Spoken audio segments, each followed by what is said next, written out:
I think anyone who's listened to this pod long enough by now knows that when I'm starting it off, that means Justin is not here. So we'll do the full the full intro later on in a bit. But of course, if you're watching on the stream, you know I am joined by our friend Mr. Sam B. Albuquerque. Again, we'll do the full intro in a little bit, but you've seen him on the podcast plenty of times here before. We're excited to talk back with Sam. We have a lot to talk about NBA wise. 10 days left in the season, roughly or so. So we're gonna, kind of look at what we're watching down here in the home stretch, what's up for grabs and all that. But we're going to start up warm-up jumpers with one of the more prolific scorers in NBA history officially being inducted into the NBA Hall of Fame, that's Carmelo Anthony, somebody that Sam and I spent plenty of time watching growing up. It's, again, we've reached the point now where we're at the players getting inducted to the Hall of Fame, and it's like, man, I have vivid memories, not just watching these players. It wasn't like, oh, they were playing when I was like 7 and 8 and all that. It's like, no, like I remember Melo winning the championship at Syracuse when I was 13 years old. Before we talk favorite Melo moments, 10-time All-Star, scoring champ in 2012 and 2013, 6-time All-NBA. Majority of his time with Denver and with the Knicks, what he'll be remembered for, some stints at the end with OKC, with Houston, with the Trailblazers, and with the Lakers. Career-wise, 28,289 points, 3,422 assists, 7,808 rebounds. Again, one of the more prolific scorers in NBA history, just dominant offensively, really kind of the definition of a three-level scorer. But there's a lot of different, it's more than, I don't know about you, Sam, but it's more about just the NBA too to me with Carmelo. It's the college legacy with being one of the more successful one and dones ever at Syracuse, but winning a national championship in that. And on another note for me too, when I look at the Olympics, like Carmelo Anthony has been Mr. USA basketball wise. Like he's shown up at every one of these events, whether it's the Olympics, whether it's the World Championships. Like when other vets and guys of his caliber weren't playing, Carmelo was the guy who said, no, I'm still going to every one of these. I think that may be the most underrated aspect of his now Hall of Fame career.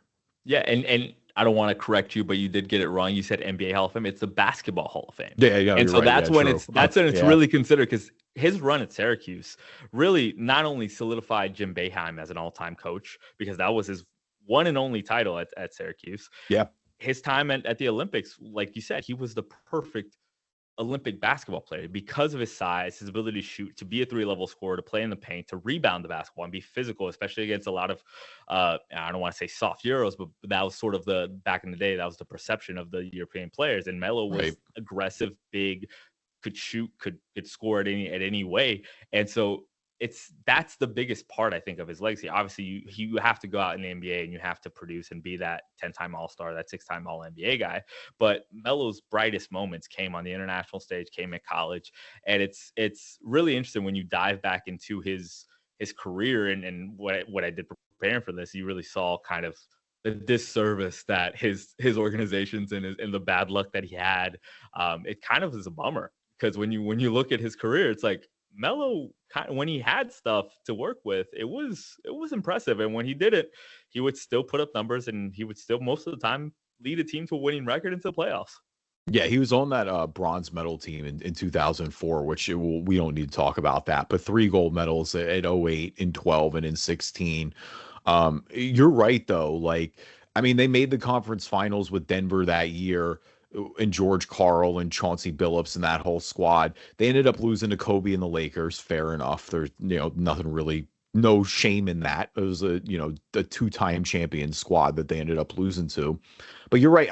That was always with, and again, obviously, like, he was super successful in the Knicks. And the Knicks game that I always remember, the singular game, is that regular season one with Chicago, right? Like, just absolutely took over in the fourth quarter. Big clutch shot after big clutch shot. Mike Breen is losing his mind calling this game on ABC, on national television. And again, that's like against the Bulls when you had healthy Derrick Rose at his peak. You had Joakim Noah, one of the best defensive players in the world, Luol Deng, that whole squad.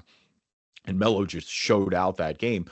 There was another game too with I think Melo had like 65 points in 3 quarters, and I remember being like, "Oh man, he might get to 81. Like I don't think he's gonna get to 100, but I want him to at least go for Kobe." They didn't end up playing him the rest of the game. That's fair, I get that, but still, It's like not you fair. did It's want the to see worst thing that. coaches do. I hate that I, so I, much. Let him I, go for the record.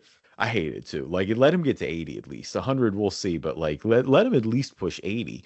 But you're right. Like that was always my part with when the Knicks traded for Carmelo because I remember when that went down, the Knicks were like they were one of the hot teams to start the year. They had just signed Amari Stoudemire, who was healthy and playing at an MVP level. They had a ton of depth, and that's what they ended up giving up in the Carmelo trade. Like you give up a young Danilo Gallinari, you give up Wilson Chandler, who was really solid at the time. Like they gave up 3 or 4 of their rotation players, and like you brought Chauncey over, who was obviously is still a really good vet at the time. Not Mr. Big Shot like he was in Detroit, but like still one of those guys.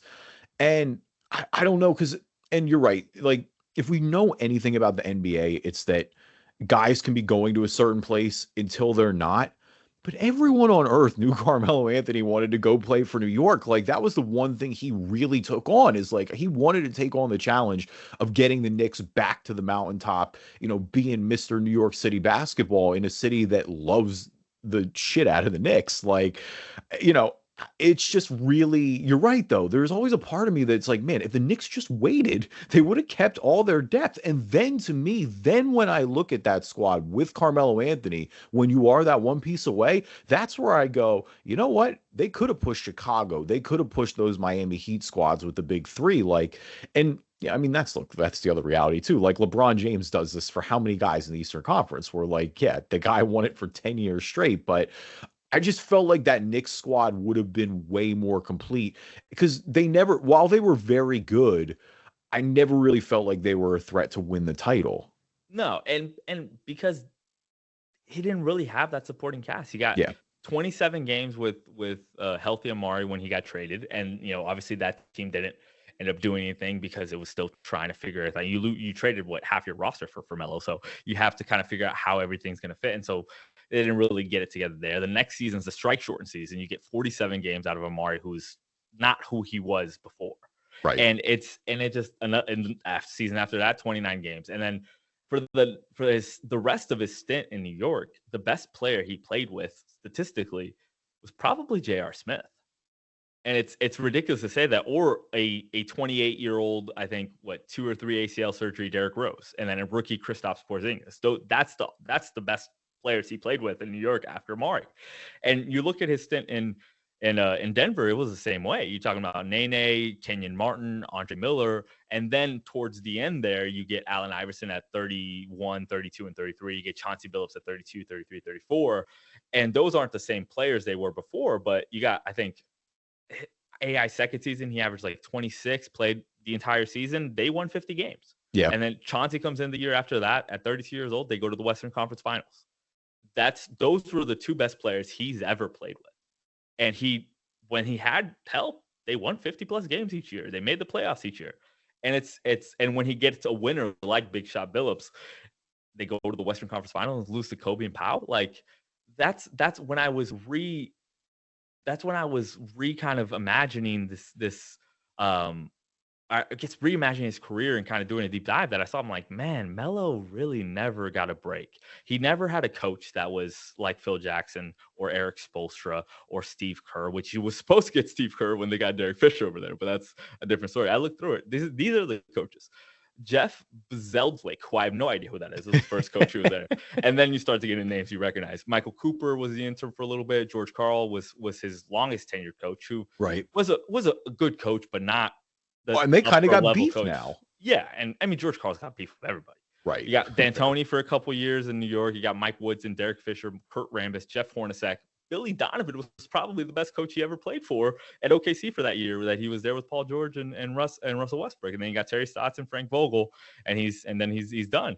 And it's like this guy was averaging 13 points a game for my Lakers the year he retired. Yeah. Like that's crazy. That's the Carmelo that retired. And it's just like it's crazy to think that he never really had that second, player that, LeBron got plenty of them. And he never had a coach that was remotely like a legitimate guy who you like, man, that guy really helped Melo out. I mean, it's kind of a bummer, really, if you think about it, because he's such a talented player. Me too. No, I think it is for sure. And again, on teams where, it was Denver going for their first championship, obviously still pre-Jokic at the time. It's for New York where, you'd end an existential crisis. Like you mentioned the end of his career, though. I think that's the one thing where, because there was a while where it was like not just a bummer for the missed opportunities going forward or going deeper into the playoff runs. Like it was just a bummer in general, the way his career looked like it was going to end. Because I mean, he gets traded from New York, like you mentioned, he goes to OKC, and it just doesn't really work on a team that had expectations, was trying to win something. Then he goes to Houston, he plays 10 games there before it just ends up it's taking time away, where it's like this is how it's going to remember, like just two kind of epic flame outs. But then he, goes back to Portland. Like, I think that was huge. And I'm really glad, they gave him that shot, and give Terry Stotts a lot of credit, and give Melo a lot of credit for humbling himself and kind of coming off the bench there. I mean, again, his second to last season, he was getting 6 Man of the Year votes in Portland, averaging 13 points a game there.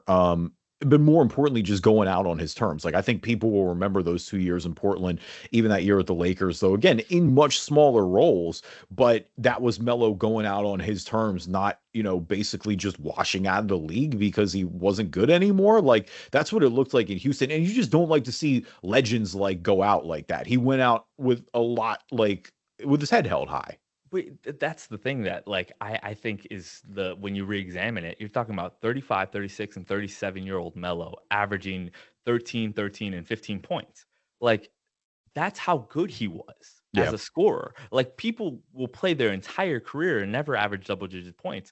And you're talking about a guy who we're talking about as like, oh man, he's a shell of himself. He's nowhere, and he's averaging double digits, like coming off the bench. It's like, that's the thing that because I've never been a Melo guy. I've never thought Carmelo Anthony should be considered this in this type of, in the same conversation as guys like Dwayne Wade or LeBron. Like, not obviously not LeBron, but like that second tier of superstar. I thought he was a little bit lower than that.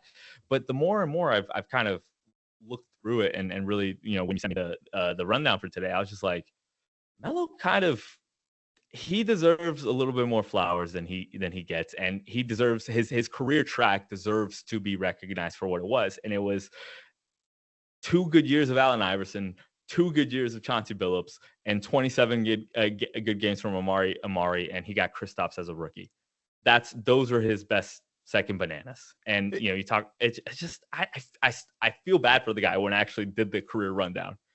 I think it's going to but it's one of those where I think his highlight tapes are going to age really well, because again, he was such a gifted offensive player, a guy who, you could just play the best defense in the world against. And because of his size, he'll just get to a spot, get one dribble, and just pull up and kill you with a jumper. And the other thing is the cultural impact.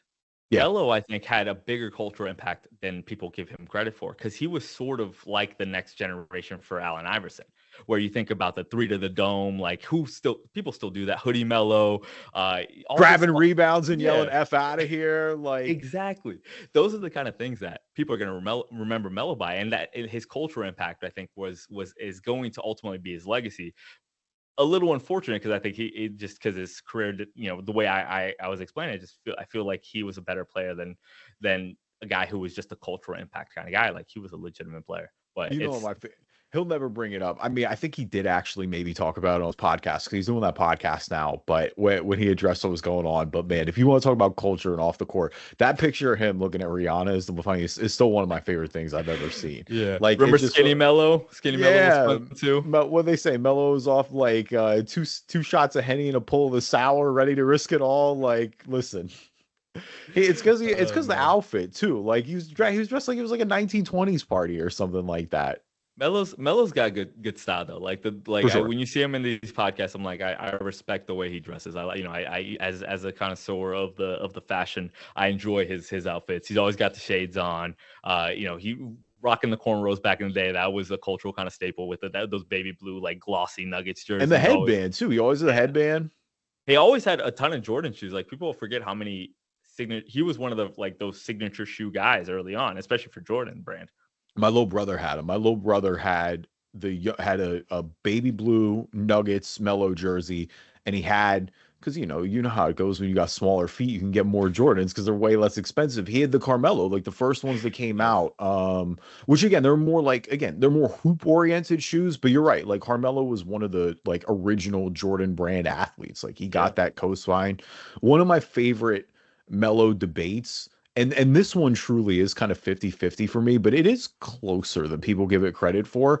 There's a lot of people who love to argue that Melo, wow, listen, we can talk have do there will be many podcasts to talk about when he hangs it up about LeBron James. Mhm. There's a very convincing argument that Melo should have won the rookie of the year that year, Oh their yeah. rookie year. Like it's I thought it in hindsight because I was kind of biased. I was like, yo, Melo was way better than LeBron was his rookie year.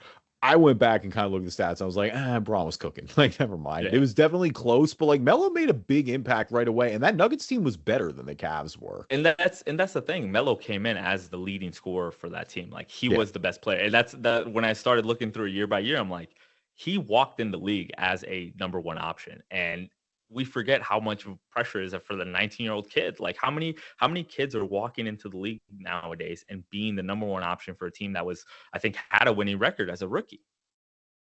And it just goes to show how good Melo was. And I think for the first 13 years of his career, he averaged more than 20 points a game. And it's Yeah. just Melo was a guy. And it's like you think about how especially when we remember how Darko's career went, like what if he would have went to the Pistons?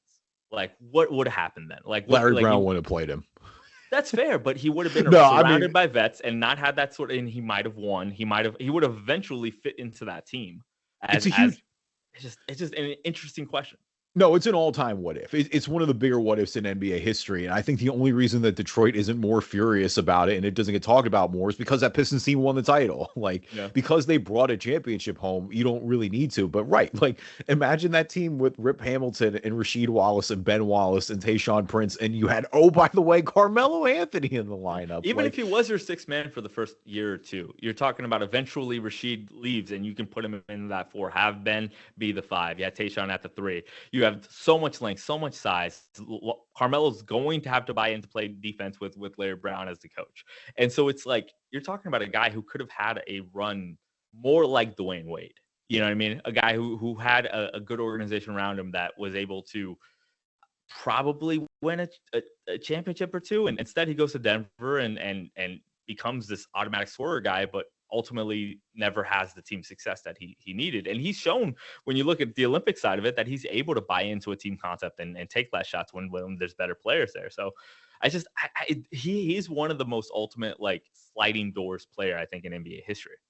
I think he avoids a little more of the not having a championship slander in the NBA that, some of the major guys that like, Chris Paul will get one day if he doesn't win and, that Charles Barkley gets things like that because he's got that Q string. I think that Q string buys him a little goodwill because like, look, he was the guy on that team. I know it's not the NBA, but like, listen, you go out and you win March Madness like that, being the centerpiece. Like there was a pretty classic final against Kansas. Like I know the big block coming down the stretch too with Hakeem Warwick, but yeah, that was definitely I think that saves him from that a little bit. Either way though, you're right. Like phenomenal career, all NBA 75-year team. So, hats off to Melo. Looking forward to seeing the speech. The full Banana Boat boys will be out there. So, if nothing else, it'll definitely be a pretty star-studded event. Welcome everybody to the Drive and Dish NBA podcast. My name is Kevin Rafuse. Again, Justin is out this week. Justin is actually he's at the new Universal Park. He's at Epic Universe. So like he's out having a great time right now. He's probably like nerding out on like the Mario roller coaster or whatever. Like I'm excited to hear what he's been up to and how that all went. But holding it down in the meantime, Mr. Sam B. Albuquerque. Follow him on Twitter at Sam B. Albuquerque, sports editor for the Orange Observer. You've heard him here plenty of times. Of course, got to point out if you're watching on the stream, a nod to our old roots with the old school DVO, the 580 mic flag. So you're great 58, bro. The AM version. I was gonna say not even fully FM. We had I guess two different frequencies when we were there, 96.5 and then 107.3. But Yeah, you gotta love that. I'm not gonna lie, I have not seen that in a long time. That kind of warmed my heart a little bit. Yeah, I had to pull it out. I had to pull it out. It's one of those, those plenty of knickknacks that you take on the way out that you want to remember. This is definitely one of my favorites, and to make sure to bring it back for the pod. Yeah, you gotta hold on to that. Leave us a review on iTunes, good or bad. We'll read them on the podcast. If you're not an Apple user, Google Play Store, Spreaker, Spotify, TuneIn, Amazon Music, Player FM, anywhere you get your podcasts, you can find us. Watch the video on YouTube. Just search Driving Dish NBA Podcast. And again, you can see our smiling faces. And now a word from our sponsors. All right, so coming back again, we're about 10 days out from the end of the regular season, gearing up into the playoffs. Conference wise, a little more set in the Eastern Conference. And by a little more set, I mean the 10 teams are set. A few seeds up for grabs there. Cleveland's still got 5 up though on Boston. Boston fully locked into 2. Knicks got some space for 3. Really the only things we're kind of watching are, between Indy, Detroit, Milwaukee, a little bit of jockeying there in the 4, 5, and 6 in the play-in spot. But Milwaukee's got 5 up. You got Orlando and Atlanta and Miami, Chicago. We'll see how that all plays out. So definitely a little bit at stake there too. Whether you only have to play 1 or 2 games. So because of that, we're going to focus out west here a little bit. OKC has obviously been the front runner and still is big time. I mean, 14.5 up on the Rockets right now. The Rockets have given themselves a pretty decent amount of space here, 8-2 in their last 10. They've got 3 up on your Lakers, but you got Lakers, Nuggets are right there. The Warriors are 2 back. The Timberwolves are a half game back at 6. Then the Clippers and the Grizz are right there as well. And that's where you get a little bit of space between Dallas, Sacramento, and Phoenix, which we'll talk about for a little bit. But we will start at the top. And so we'll just get with the heavy hitter right away, and that is OKC. And the more I look at OKC, who is out here just casually having one of the most dominant regular seasons ever, I'm going back, and maybe it's because of Boston, and I'll ask you how you feel about that, with Boston kind of like rounding into form right now, too. They're playing really well. I think 9-1 in their last 10. But it reminds me of Boston last year, right? Where it was like Boston just won the whole time. And then to the point where they almost felt inevitable a little bit come playoff time, is where it was like you could talk yourself into other teams, but it was like, no, Boston just ran the gauntlet from start to finish. OKC is running the gauntlet right now. It feels like from start to finish. Like, are we overthinking this? Like, is OKC, should we be treating them just as a lock to win the championship? No, we shouldn't. I don't think we are overthinking it. I think they are obviously dominant in the regular season, but that's not where the concern showed up last year in the playoffs. The concern is pretty, I think it's still pretty valid.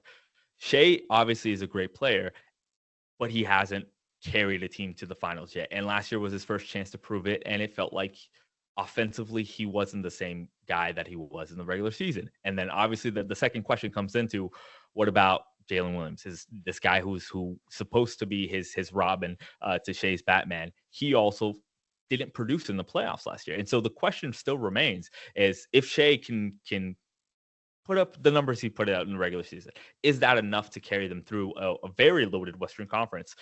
And is Jalen Williams, is Chet Holmgren, is this Chet and Isaiah Hartenstein combo in the front court going to produce enough offensively to be able to take teams who have gotten there, like the Denvers, like the Los Angeles Lakers? And it's just, and I'm not saying they can't do it. I would probably pick them right now to get out of the West and really kind of put up, probably beat the Celtics in the finals, I would say.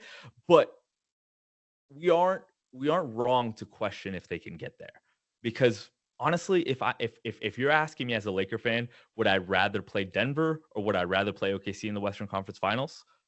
A part of me, because of Jokic's size and our lack of size in the front court, would pick OKC.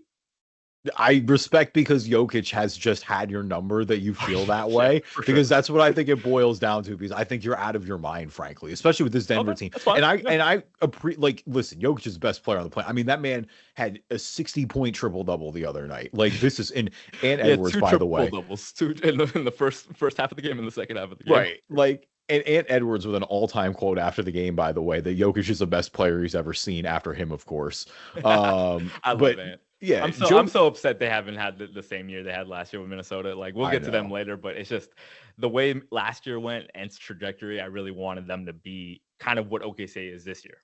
Yeah, for sure. No, I'm with you. And again, that goes back to the Towns trade being kind of shocking. But Denver, I mean, you're right. Like you got to give Jokic that respect. Like he's the best player in the NBA, in my opinion. I'm just not like I think we're already getting the blueprint to beat in Denver in the playoffs. Like you just have to make Westbrook and Brown win you games. Like you have to make them hit shots. And I think like Jokic is gonna get his. And I know that sounds crazy because like it can be something ridiculous and he can carry you in games, but they just don't feel like the juggernaut that they've been the past 2 years. Like obviously when they won the championship and then even the year after, like they feel like they're a step lower to me. OKC, so I sort of agree with you. And last year, that was my thing. I felt like last year I was like hard on OKC the whole year. I was probably like borderline a hater of OKC because of like a lot of what you talked about with the inexperience, but because of last year and how that played out, especially with the way that they lost that series to Dallas. That's just kind of where I start to get my faith back a little bit. Like that's where I think SGA and where Jalen Williams, like when you have a really inefficient playoffs, like they just like they were kids. They had never really been there before in a meaningful fashion where you expect to win anything. And I guess that's my thing now is where it's like you've taken those lumps and you'll be a more adjusted come playoff time. I'm also just big on the depth that they brought. Like I loved all their offseason moves. Like they Yeah, brought in guys that I Bruce think are was going to huge for help this them team. win. Yeah, you mentioned Hartenstein like fully healthy now and can give them a little bit of a size boost with Chet Holmgren. Like obviously Caruso is a guy who's built for the playoffs. Like I don't know. It certainly feels like, and again, all these Western teams are good. Like that's why I think it's the only reason why we're not. If they were in the East, like it wouldn't even be a conversation. And that's really saying something with Boston because I do think like that is my full preview to the finals. I do think it is going to be OKC in Boston. But I think OKC is going to win. They just keep checking boxes, and at some point, it's like I feel like if this was the first year, if we had never seen this team play in the playoffs before, I might be a little worried about it. I kind of agree with you to an extent too with SGA's offense. Like, you know how it is when the whistle stops going. Like, he does get to the free throw line a lot. He's extremely efficient at it. That does slow down a little bit come playoff times. But, this is a guy who's just found a way to score too. Like, he keeps racking up these big games. I don't know. I'm giving them more of the benefit of the doubt than I have in the past. Like the way I look at Houston, like Houston's here in two right now. Houston's been a great regular season story all year. They have some vets for sure, like guys that played in the playoffs, like Dylan Brooks, like Fred VanVleet. But I just, again, I'm not, my ceiling isn't as high for them. Like, yeah, I think they can win a first round series for sure, but like I could also see them losing in the first or second round. And that's not even a knock. I think their ceiling is high long term. But because they haven't had that experience, I do think that may be a little bit of like a baptism by fire almost for them. Yeah, I think ultimately, I don't want to get it twisted at all. OKC is the favorite to win the finals, in my opinion. They're the best team in the league. They've been the best team in the league all year. Talk about Cleveland a little bit later. But ultimately, I think I would pick them just because they are very similar, like you said, to the Celtics last year. They're just a complete team. When you go through their roster, it's like Caruso's coming off the bench. Like that's like he is a legitimate like all NBA defensive type of player, and you have him coming off the bench for you. And it's not even. And you talk about Lou Dort, you talk about Jalen Williams, the second Jalen Williams, not the first one. Like they just have so much depth, like Boston had last year, and ultimately that is what is going to propel them through just because they play defense, they play hard. Like your best player in Shea is probably your worst defender, but he's a legitimate defender. Is he like they like he gets picked on every now and then and when they put him in pick and rolls, but he's long and he can poke the ball out and he's strong enough to bang with just about any guard in the league. And it's like ultimately the only question I have is coaching. I like their coach, but he hasn't been there and experience. And that's just kind of how the NBA has gone for so many different generations. You get your lumps and then eventually you break through. And I think they can do it this year. I just think it's fair to question it until you get it like you actually see it. I think the only team that I really, when I look back in the past couple of years, that I felt certainty about before they actually did it was Golden State early on, and then that Denver team that won. I remember I think I was on the pod and I told you that Denver team was because it was an injuries thing, not a talent, not an experience. Yeah, I remember watching them in the bubble against my Lakers. I'm like, man, this team's here. they're And good. the next year, Jamal was healthy, Joker was healthy, and they got through. And it's just, and I think this team needs, it's probably going to happen this year, but I wouldn't be surprised if OKC gets knocked out in the Western Conference Finals against the Lakers, against a Denver kind of team. Yeah, I just Denver again. They just don't have the depth that they had with the Yeah, that's championship. fair. Like, and again, that's what happens. But like the year they won the title, it was all the side contributions. Like you mentioned, obviously Murray was phenomenal too, and I think there's been a step Bruce back there, not Brown. a huge one, but right. Bruce Brown, it was KCP, it was Aaron Gordon's still there. Obviously, he was phenomenal during that run. But like those are the guys that I feel like they're missing. Like even a guy like Jeff Green played great minutes for them. Uncle Jeff. Yeah, Uncle Jeff getting the late ring. You love that. But that's why I'm just not as well. Like Jokic is going to give you a chance in any single game. I give you that. I mean, talk about your Lakers a little bit. Like what and, we've got a fairly decent sample size since Luka's still coming over. A sentence that just still I can't believe is coming out of my mouth. What have we seen with the LeBron Luka pairing? Like, how legit are they? It feels like, to me, like real quick before, because I want you to, Mhm. go long and Yeah, do go your for it. thing here, but it still feels like they're one piece away. Like, and it is that traditional center to me. Like the Mark Williams trade kind of falling through, even though I think keeping Connect may be a blessing in disguise, but like the Mark Williams trade falling through definitely hurt that a little bit. But listen, you got LeBron James and you got Luca. Like this is a guy for Luca coming fresh off the finals appearance last year. Like, what have the early returns been? I think as a fan, and I'm going to take my analyst hat off and put on my fan hat. This year is just gravy. Like I am completely okay with whatever happens. I think we are good enough, and if we get some breaks, and if everyone's healthy, and we can kind of get a series out of Gabe Vincent, or get the Rui Hachimura series, something like that, we can make a run and win a title. I think it is in the realm of possibility. Out of the pie of 100%, what is that outcome? I would say maybe like 15-20% that we could win a title. That make before this year, like that was like a 1% sliver. And so it's I'm excited as a fan to see that. When I try to be critical and I try to kind of take that fan hat off and look at this team, I think we have to be really lucky to be able to get through and win a finals. I think we have to be on the opposite side of the bracket from Denver and from OKC. We have to be that I think it's 2, 3, or 6 or 7 seed to avoid them until the Western Conference Finals. If we could do that, that would be helpful. I think we would have to figure out Golden State, because they would probably be the team that would scare me the most out of the bottom half of that bracket. And ultimately, we would need to avoid, I would say, Jokic, just because we don't have that size in the front court to really affect him in a way that is going to even feel like a fly on a giant or something like that. But ultimately, I think we have the talent. I've really liked the way JJ has implemented this rotation when we have all three of them, of Austin, of LeBron and Luka on the floor, because it feels like it's like you get this little high low kind of movement with LeBron at the top of the key. You can do the pick and roll, and the thing is, I think that the best way to describe it is every time we come down the court with those three guys on the floor, every single play style is available to us. We can run a pick and roll. We can run a post up with LeBron. We can run Austin off down screens, and they're doing a lot of cool stuff with LeBron and Austin off ball, and running these LeBron setting a screen for Austin, and then he pins down, goes down the baseline, and then LeBron pops out, and you got to switch on him. And it's a lot of interesting basketball that is happening when we have all three of those guys on the court.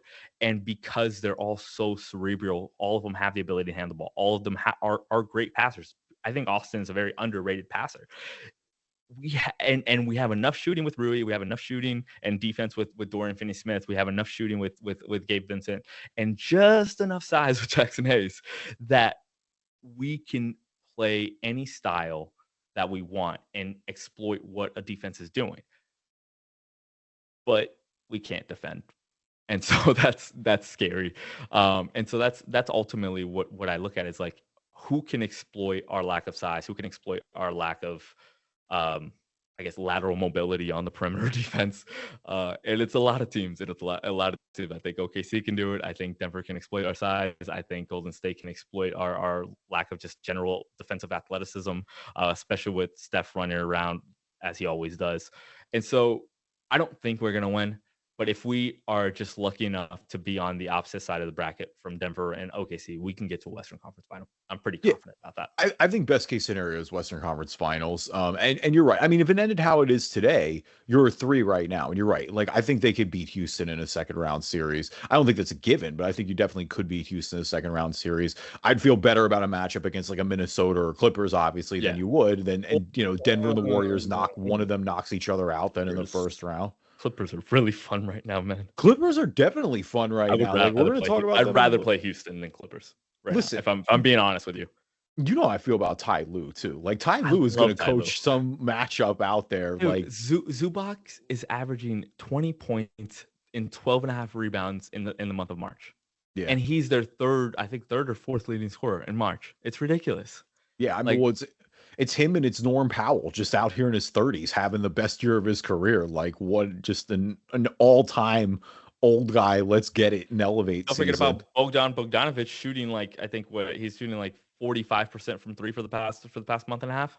Yeah, and I mean, obviously, more importantly than anything is that Kawhi Leonard is on the floor and playing. Like the Kawhi Leonard looks like, he's not best player in the world, Kawhi, but it's like, hey, if he's healthy and you got the depth that they have, it's like, listen, they're feisty and, I mean, in play-in position right now. But when you look at them and the vibes around them compared to, I mean, Dallas, you ain't even got to say anything. But like when you look at what Memphis, Justin has the past 3 weeks has just cursed Memphis. He says he's rooting for Memphis to be his team, and they've completely gone off the deep end since then. Obviously, last episode, we dove way deeper into Taylor Jenkins firing, but like to sum up the state of Memphis right now, and I'm going to yell at Justin a little bit because he responded to this text when I sent it to him the other day, but Jaren Jackson at a post-game interview, and they asked him like, oh, how you feeling right now? How's it going? And Jaren Jackson's like, well, it always could be worse. We're not homeless. And I'm like, wow. I'm like, they're that cooked, huh? I was like, he's saying we're not homeless. Okay. I was like, that's just good perspective by that young man. Just good perspective. It is, but it may be time to pack it up. It might be over here for the Grizz if Jaren's happy to not be homeless.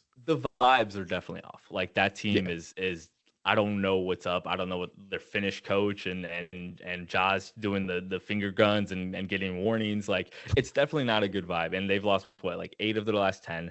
Yeah. But I also think that's like a little misleading. Like, did you see who they played though? They played Golden State, Boston, Lakers, OKC, Clippers, Cleveland, and Sacramento. Those are all at least play-in teams. A bunch were on the road too. Like that's what got Taylor Jenkins fired was that road trip. And they have some winnable games to end the season, so it's not like they're losing to bad teams and they're getting just destroyed. They're losing to some great teams and pretty much all very good NBA teams. And to end the season, 6 games, they could probably win 4 of those.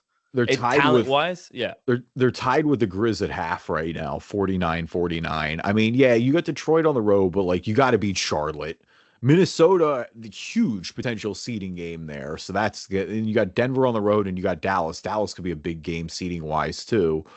I mean, Dallas has Anthony Davis back. I mean, that is something. Not shut down for the rest of the year. I mean, again, we don't need to just keep harping on Dallas, but like Kyrie's hurt. Like that takes all the steam out of it too. Is it's like I would be excited and maybe a little motivated about this team because even post Luka trade, I didn't think they were going to fall off a cliff. Like the reason I think the Luka move is so unforgivable beyond not negotiating with other teams is the fact that like you just mortgaged your like a decade of your future for like a 2-year window and we're already 1 year is closed. Yeah. Like, and so I think that's a little, it's Sacramento's been, that's the thing too, is like they've been struggling to get by, Sabonis has been in and out of the lineup, but it's not like they've exactly inspired a ton of confidence since the Levine trade, honestly. I mean, that's been kind of disappointing. Like I really like that move for them and it just hasn't worked so far. Is it disappointing or is it exactly how everyone expected it to go? Because I feel like it's kind of what I expected. No, I mean, we saw how him and DeMar were in Chicago, and so I think everyone's like, but like, I don't know. And to that extent too, I guess I thought their floor would be a little higher. Like it feels like they've gotten like worse since they're coming over. Play-in team over Phoenix, I think is almost a little bit of an overachievement for them. I guess, yeah. I mean, Phoenix out here. I mean, Phoenix is fighting for their life. They're game out right now. They've lost 4 in a row. I mean. Look, no matter what, I think we know this team isn't going anywhere. They just don't have the depth, and a big summer of change is ahead in Phoenix. But, Yeah, I mean if they don't even get into the play-in game when you employ Kevin Durant, Bradley Beal, and Devin Booker, like it's one of the most all-time disappointing seasons of all time. Like, you know me, like putting my Sixers fan hat on, unfortunately, it's crazy that two teams have had more disappointing seasons than the Sixers have. And like the Phoenix is a little more debatable. Dallas is no doubt Dallas is undebatable to me. It's a nightmare season. I don't think anyone's ever had that bad of a time than Dallas Maverick Yeah. fans. Like Phoenix is like there's no pick at the end of the tunnel. Like the Sixers may, for as miserable as it is, if you tank this season into a high pick and you keep that first round overall and you get a talented player in the lineup, like it's still supremely disappointing and you have a lot of questions about the future. But it's like, hey, I also have a good blue chip young prospect coming onto the roster next year. And Tyrese Maxey. Yeah, and Tyrese and Jared McCain too, honestly. Like Jared was great when his limited minutes. Like they've even in the tank, they have young rotation guys where it's like it's just disappointing because, and we'll talk Joel in a little bit, but with Joel and with PG with so much uncertainty there. But you're right, like the vibes between 8 all the way down to 11 all just stink. It's to varying degrees. Like I don't think Memphis is like nearly as bleak as let's say Dallas, Phoenix. Sacramento's a step above those two, but I'm not feeling great about Sacramento right now. I mean, the Warriors and the Timberwolves, I mean, look, Dubs are good, man. With Jimmy Butler, like, I'm all in on this Dubs team. I think they've got a chance to upset Denver in the first round. Like, I don't even think if they get 4 or 5, like, I could definitely see them winning that first round series the way it's going right now. Like, to me, post Jimmy trade, like, you could talk me into conference finals with this Warriors team. Again, OKC is running away with this conference to me, but beyond that, like, they're right there with the Lakers. They're right there with Houston. Like, they've kicked it into another gear. I think similarly, but the opposite with Memphis. I think their run has been a little bit fool's gold too, because they haven't beaten anybody who I thought was very significantly like they didn't have a statement win. I think when you look at Golden State, and so they've been good, and I trust that team, and so they have that benefit of the doubt. But I feel like they're probably a little worse than we think they are. But this run has really kind of convinced a lot of people that this Jimmy Butler trade has been so I guess season changing for them, and it might end up being that way. But I think I need to see a little more before I say Golden State can make it to the Western Conference Finals. I'm just not fully convinced that they would beat an LA or Denver or an OKC to get there right now. I think it'd have to be a very lucky kind of draw, and I need to see a little bit more about the way they play. But Jimmy's been a great fit for them. He brings a lot of athleticism, brings a lot of defense, and he doesn't need the ball to affect the game the way that Kevin Durant would have if they would have ended up getting that trade. But ultimately, I'm not as all in on Golden State at the moment. I want to see the game tonight versus LA, and I wish we could. I'll call you tomorrow and we'll talk about it. But I think they're good, and I think they'll out of that top 6 though. I could see it happening, especially with when you look at the Clippers. They have some winnable games there, and I like the way that they're playing. And Minnesota, I think, has the easiest slate out of all of them. They're playing Brooklyn, Philly, Milwaukee, Memphis, Brooklyn again, and Utah. And 4 of those 6 teams are tanking. Minnesota, you gotta get out of the play-in position. Like when you have been gifted that schedule, and I mean they're playing Brooklyn as we speak. They're up 12 they're up 12 at half. Yeah, like we said, the Sixers on the road, Milwaukee is in Memphis are your hardest games there. I mean, you've got to beat Brooklyn and Utah, who are not trying to win games right now. Like at the bare worst case scenario, you got to go 4-2. Realistically, obviously, that Memphis game is super important though too. If you go 5-1, at the worst case scenario, I think you're 6, but having to stave off the Clippers will be tough. But again, you feel good about being in the driver's seat there too. I mean, they've won 3 in a row. They won a huge game against Phoenix the other night. They beat Denver on the road, and they survived again in that big overtime win, surviving the historic Jokic game, winning that Pistons game too. Obviously, a little bit of a good old brawl there. You already knew Isaiah Stewart was getting involved in that brawl. Like as soon as I saw the fight, I was like, oh, he's 100% going to be on the suspension list. I'm so close to falling in love with this Pistons team. Because I've always loved Cade, and the way it's like him and what's that Ron what's his name, Ron Holland, I think his name is. Mm-hmm. Him and Beef Stew are just always trying to get into somebody's face, and it's just I love that. It's the bad boy Pistons. Like that's who they are. Even though like it's kind of crazy when you think about the malice at the palace and then what happened at this fight. Like two different levels. Like if Huge, you're listening, I'm wildly doing that. different. The hand gesture here, one is very high, and that was malice at the palace. That was a terrible incident. That one was a scrum. It was like a rugby scrum. It's you don't want it to happen, especially when it falls into the crowd. But it's not like they actually threw hands, like for real.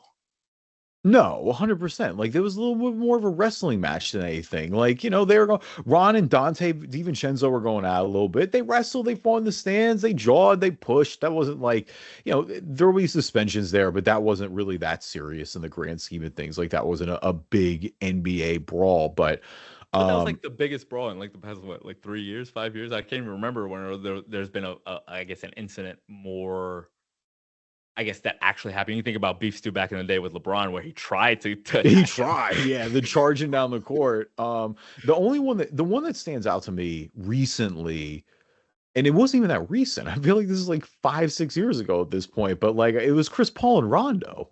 Yeah, they were fighting. Like they were, that was real. They were fighting. But honestly, like they're just two old men who were angry. Like at that point, like just get out of the way. Let them fight. They've earned the respect to fight. For sure, they're vets. Like that's real beef if they're vets and they played in this league that long and they hate each other. Like, yeah, it's all good. I mean, who would you want if you had it? Like if you legitimately could see an NBA fight where two guys just threw down on court, who would you want to see fight? Like not out of like maybe not out of like quality of fight because like you just throw James Johnson out there against somebody, but like just for pure entertainment value. Like I'd love to see Kevin Durant and Steph fight. Like I know that wouldn't make sense, but like I just would want, or Draymond and it would have been honestly, it would have been Draymond and Jimmy. Draymond and Jimmy would be hilarious. Yeah. And I guess maybe they still could fight on the same team, but or Clay and Steph. I feel like Giannis wants to fight somebody on the Suns too. Luka and Booker would have been dope. Yeah, they don't like each other. No, that's why I'm trying to get guys that like don't like each other. AD and LeBron after the trade. I don't think AD and LeBron don't like each other. I don't know. I feel like it's more of an entertainment. Like I don't know. I just trying to figure out. AD and LeBron, this is the one rare scenario where I don't think LeBron knew about it, only because like Pelinka was in such disbelief that it was happening that he couldn't even justify leaking LeBron, and because if the second it got out, it'd be over because everyone in the league would be like, "Are you kidding me? Like, what is going on?" I got one for you: Mark Williams and Rob Pelinka. Yeah, I mean, hey, after that, like, yeah, maybe. Imagine thinking you're gonna go live in LA. Dalton would have maybe. Dalton would have bought Rob too. Maybe he would come back to the locker room. Ultimately, Dalton goes back to a team that has the capacity to win a championship. He gets to still live in LA and play with LeBron and Luka. I get it. It's a weird situation, and I'm with you. I think it all works out in the end, and that's why I think you got to suck it up and you got to go back to work. But like, look, fam, if you trade me to Charlotte my rookie year too, when I've been a fairly promising rookie, like I'm still gonna feel some kind of way about it. Like I know what you wanted to do. But no one is saying that, like, and that's the thing with the whole Dalton side of this. Like, I get why Mark Williams is upset because ultimately the Lakers said your health is too big of an issue for us that we're willing to give up a player that can play right now and fill an immediate need for us, but we think long-term you're probably going to be too hurt to actually help us in the future. That damages Mark Williams is his entire career, really. Like people are going to look at him in a different light because of that. And when the physical comes for whatever team he decides to sign for, if they trade for him, like that makes a lot of sense why Mark Williams is pissed. I don't understand why Dalton Knecht is pissed. Like I get it, like you don't want to get traded, but like you are a replica of Austin Reeves. Like you and Austin Reeves are the same person. Like as a player, obviously Austin's better, but like we have that player filling that role, so we don't. I wouldn't feel bad. Doesn't mean I want to get traded. No, I understand that, but it's not like they're saying you're a bad player. There's no damage to your career. It probably would have helped him because he would have got more shots up, and he would have probably been able to get that max contract. You're sending him to Charlotte, Sam. Are you? He would have got shots up. LaMelo's a great passer. Come on. Who, like, look, I don't even want to dump on Charlotte like this. I've been to Charlotte. I like Charlotte. Nice. Charlotte's a great city. It's a great city. Who has ever succeeded in Charlotte that's not like idiot proof almost? Like LaMelo, I don't think you can stunt his development enough not to succeed there. Same with Brandon Miller. Brandon Miller's development, I don't think you can stunt enough to succeed in Charlotte. Who else has been there? Kemba, yeah. I mean, Larry Johnson back in the day. That's what I mean. But when we've done this before, and again, I don't want to keep dumping on them, but like when you do the all-time rosters for each franchise, Charlotte's is brutal, dude. It's Aaron brutal. Davis, Grandmama, Alonzo Alonzo Mourning, Mourning. Mashburn, maybe Jamal Mashburn. For sure. I love Mashburn back in the day. Yeah, me too. I think you could throw in LaMelo. I do too. At this point, Yeah, LaMelo's made that's not multiple the All-Star worst teams. start. Is that the worst starting five in the Sam, league? compared to every other franchise in the league. Minnesota back in the Minnesota has Kevin Garnett and Anthony Edwards. Yeah, no, that's true. Yeah, there's no legitimate superstar on that team.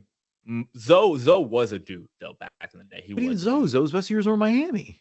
I guess that's fair to say. I mean, as far as what he did for his career, but he was very athletic, a great defender when he was still at Charlotte. He developed a little bit more offensively and got the help to win championships or a championship, I think, in Miami. Yeah, he won. He was on the 06 squad.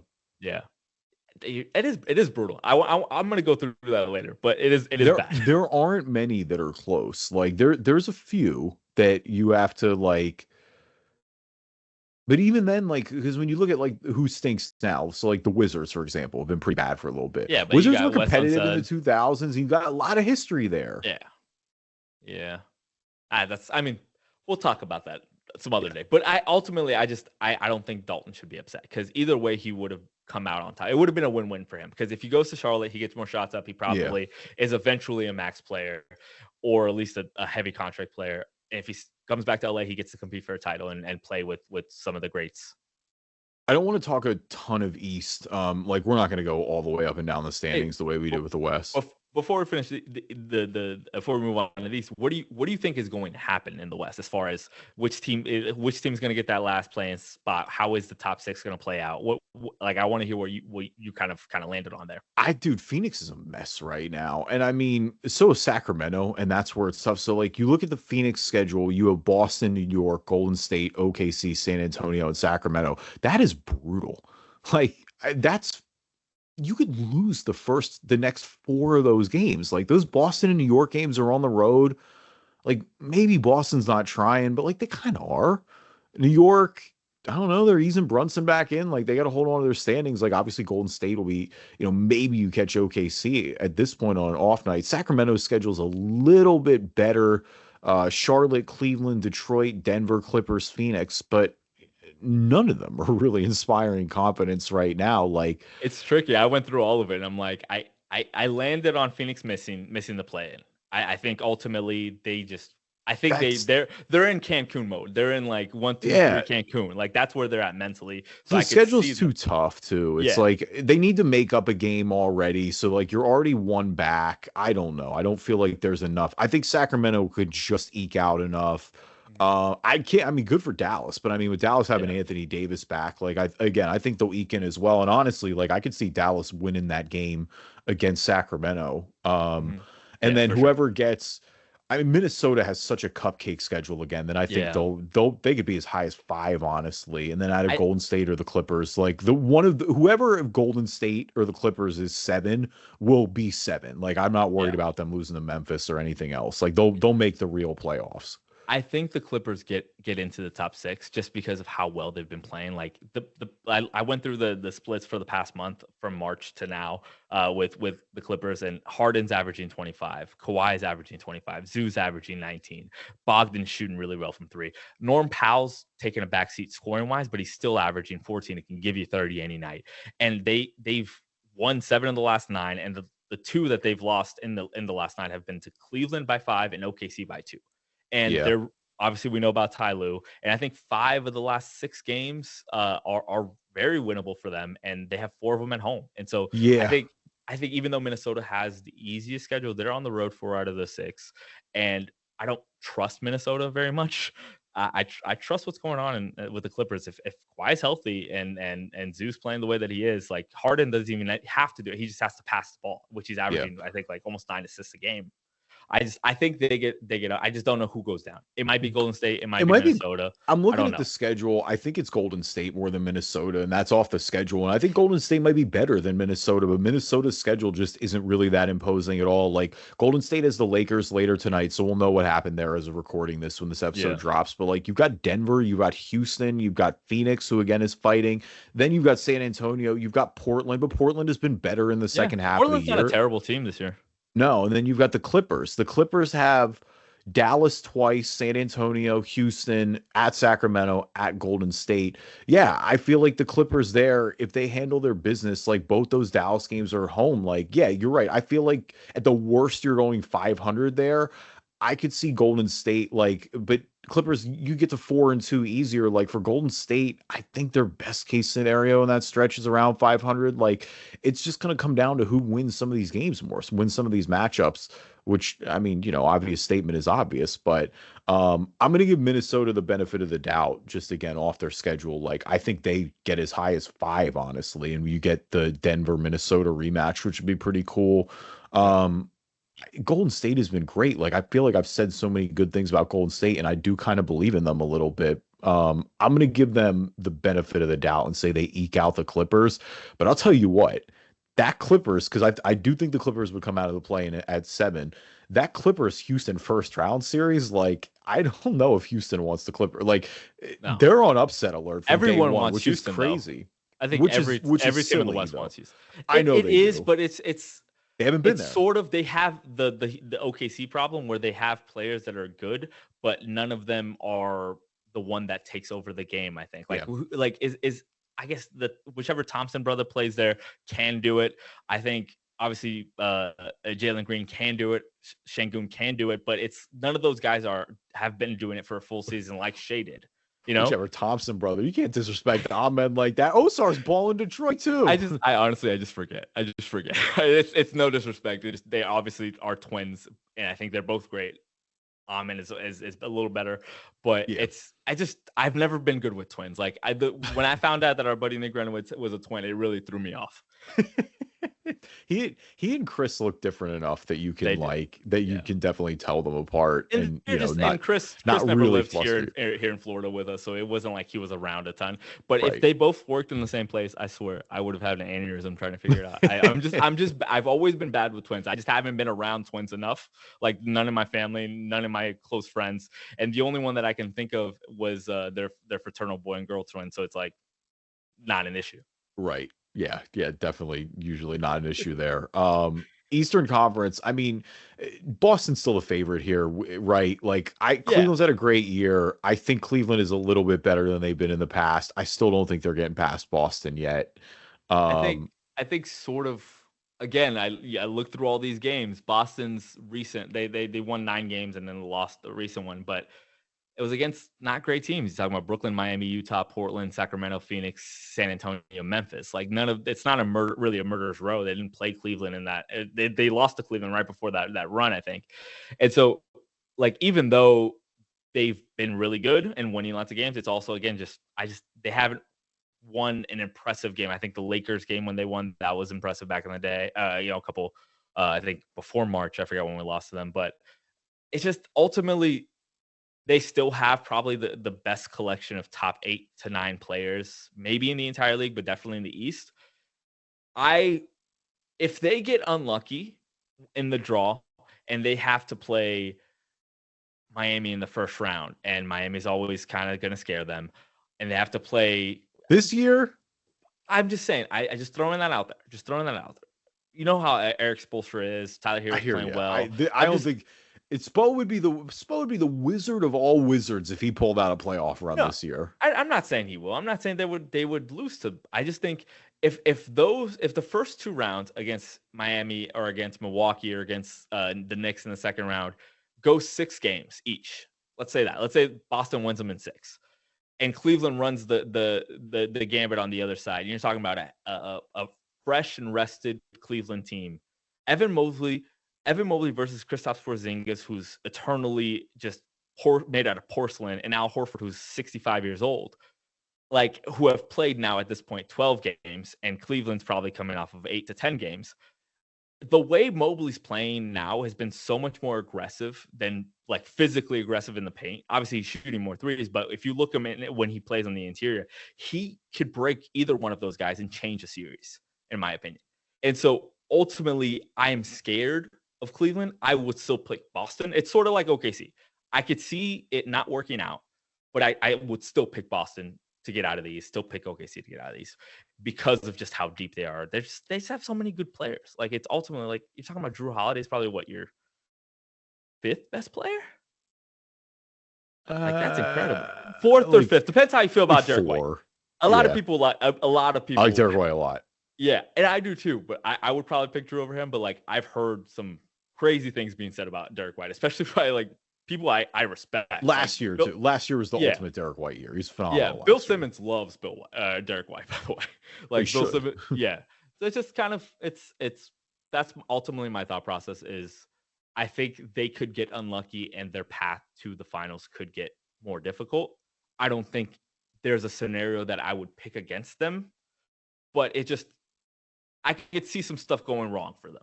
No, it's a sneaky, potential, spicy second round matchup for me in the Eastern Conference. If the seedings stay the way they are, I think Cleveland Indy would be a lot of fun in the second round. Like Indy, kind of like I'm not just saying this because I predicted well a few weeks ago, but like Indy was real close to Detroit and Milwaukee in that second round, like or kind of in that 4, 5, 6 range, I should say, and trying to fight their way there. And they've kind of separated themselves here a little bit, fresh off the conference finals run last year. So a lot of expectations. And I mean, honestly, it's borderline a little disrespectful that I'm just giving Indy the win over Detroit in the first round. Like, I think that's a hell of a first round series too. Like that would be super entertaining, but either way, yeah, I think that's the way to go. Like you keep an eye on that. Like Indy's just playing good ball at the right time. There's no way around it. Yeah, no, I think Indy is an interesting team. Ultimately, I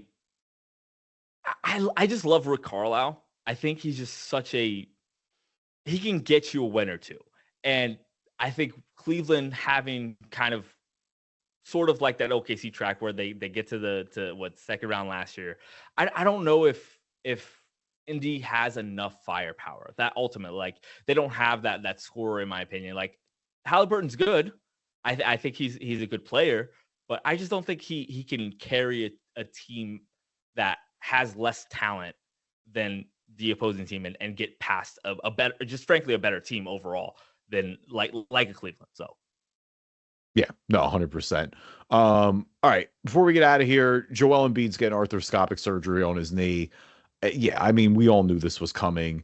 The best case scenario is you rehab him for next year. You try to get anything out of him at this point. Obviously, I have a ton of long-term concerns and worries that his prime is very much over. I have so many questions for you about this. Like, I didn't have any takes. I just literally, when you said that, I was like, I wonder what Kevin thinks about this. I wonder what would Kevin say if this, like the first question ultimately is like, what is the plan for this organization right now? Like, if you think about the next 4 to 5 years, what are you guys as a team and what are you trying to do? I'm trying to tear down any elements of them being a championship contender right now or like plan of that. And I'm trying to get young. I'm trying to, you don't need to aggressively rebuild because you have Tyrese Maxey. I think because you have Jared McCain, who's looked good. And because I think you're hopefully going to add another blue chip guy this year. So the sense that like, you don't need to fully go like 2014 process. Like you already kind of have in a way right now. Like you should see the guys we're running out. Like guys I've never heard of. Like we're deep in the G League Get now. Get Tony Roten back in there. I'm telling you, man. I would love to see Tony Roten back at this point. At least that would give me that was some of the best ball I've ever enjoyed watching for the Sixers. As crazy as that sounds, but no, I mean I get it because you got guys who played hard.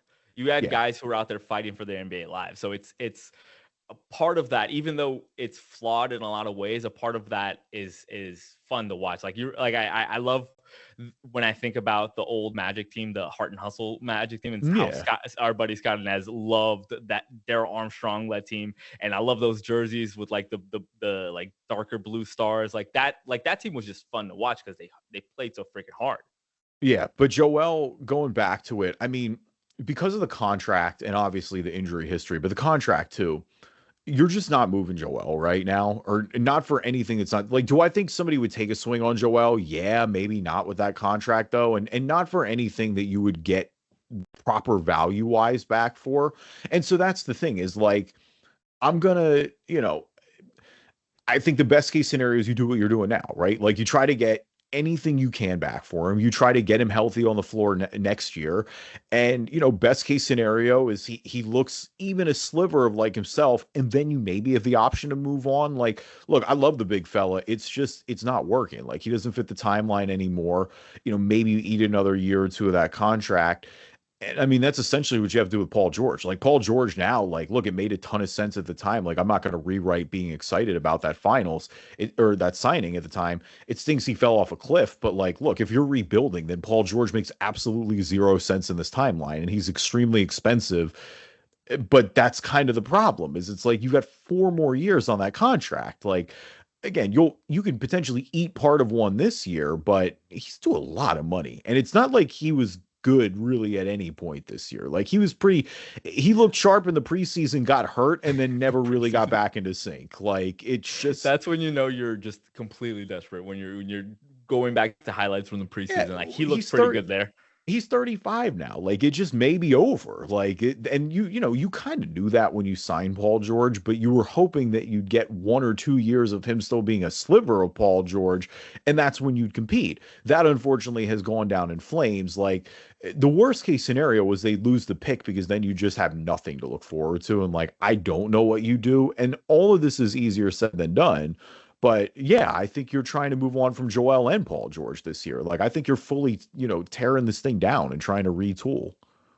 And then the other kind of thing that popped up in my head is the draft. What happens? I'll take it on both sides of this. We'll go with the very best, the very worst, and then the middle case. What happens if y'all get completely screwed, land like the 10th overall pick or something like that? Oh, then we just out. Then would you trade the pick? Would you try to take a young guy or well, we wouldn't have it. That's the point. Is the Sixers owe their first round pick to OKC as one final middle finger from Al Horford. We traded the first round pick in Al Horford to get off his contract to OKC. It's top 6 protected, so that's why the Sixers tanking has been so crucial. Like the Sixers are down to. They're the 5th worst team in the NBA right now. Brooklyn has 2 more wins. Toronto has like 5 more wins at this point. So they've got good odds to keep their pick. The worst case scenario is you lose your pick, and then all this was for nothing. It was like you put out the worst season in franchise history in like 30 years, and you don't even have a high pick to come out of it. It's brutal. The best case scenario is you get number 1 and you get Cooper Flag. Like that's is Flag the guy for you? Have you watched enough of him where you know it's him, or would you even consider an Ace Bailey or DJ Harper? It's Cooper Flag. You don't know. Not DJ Harper. Who am I thinking? It's Harper. Dylan Harper. I always call him DJ Harper because he's Ron Harper's son. I just for some reason I always put a junior in there. But let's say it is the 5th or the 6th pick, and you miss out on those kind of top 4 guys with Bailey, Harper, Flag, and then VJ Edgecombe, I think, is the other guy from Baylor. Do you consider trading that pick? Are you trying to? Is there a guy that you outside that top 4 that you like? Yeah, I think you just at that point you need everything. So I think you go best player available. I mean, maybe you trade it, but like I don't want to trade a pick that high to get off a contract. Like that just feels like bad business. I feel like you need to get somebody in there. So no, I mean that's the middle of the pack road. Like the middle of the pack road is you keep the pick. It's somewhere at like 4, 5, 6 range, but you still ideally bring in a really talented player. Like this looks to be a pretty loaded draft, and you get again best player available. Like you don't need a guard. That's probably the only thing I would say is you need wing, you need big. It would be something like that. And I don't even think it necessarily be big if you're trying to bring Joel back. If you're trying to bring Joel back, like I don't think you're going to pour a ton into center yet. Like I'd rather pour into wing at that point. I kind of feel the opposite. I feel like you should go big, especially because in that range, that 5'6" range, you're talking about the center from Duke, which I can't even try to pronounce his name, and then the center from he's not even a center, he's more of a 4, but the kid from Maryland, Derek Queen, which I love that kid, by the way. I love he's got light feet, and I like bigs who can move like ballerinas, and he's kind of got that in him, and he can make a shot. But we'll talk about that some other day. But I think you should go big. I think you should go a guy like the idea of Al Horford but with a young guy. That's sort of what you guys were trying to do. And you're always going to need a backup big if that doesn't work out and he's not as good, because Joel's pretty much always hurt. So I think you should go a 4-5 kind of guy. I think the guy from Duke is much more of a traditional center. The Derek Queen is much more of a 4 than a 5. But ultimately, when I land on especially how the draft falls, you probably should go big, in my opinion. Yeah, I mean, I don't fully disagree. And again, that kind of goes back to the best player available thing. And depending on what the doctors feel like after Joel's knee surgery, like we're gonna hopefully have answers there sooner than later. But yeah, it's gonna be one of the biggest off seasons in ages. Like there are a lot of the next few years that could be, and it does. It starts with the ping pong balls and the lottery. Like there's no doubt about it. Thank you for listening to this episode of the Drive and Dish NBA podcast. Appreciate you guys as always. Justin will be back from Universal next week. In the meantime, follow Sam on Twitter at SamB Albuquerque. Again, check out the Orange Observer sports editor there. Check out all Sam's articles. Appreciate you pinch hitting. This was a lot of fun tonight. Yeah, and playoffs are around the corner. We got a lot to be excited about. Your Lakers, like we said, best case scenario, probably conference finals, but keep I don't know. I think there's a small chance for a finals run, but whatever. We got lucky. You also got Luka this year. Like you guys are all right. Like, well, that's the fun part, is that I know that next year when we're able to kind of bring in, like, say, like a Trey or Tyus Jones to be a backup point guard, and then we get a big and maybe a little bit more perimeter defense, and we can kind of make up this team off the edges. It's when you really can plan your roster around Luka Doncic, and when you actually think that so a real concept, it turns out that's wild. Yeah, man, I can't wait. I'm not gonna lie. It's fun to be a Laker fan. I always I have a friend who's just a diehard Magic fan that I go to church with, and I'm always like, he's always like, man, how do you guys always? I'm like, God loves the Lakers, man. He does. That has never been more true than after that. It is truly, if there's nothing else that you take away, it is that God definitely loves the Lakers.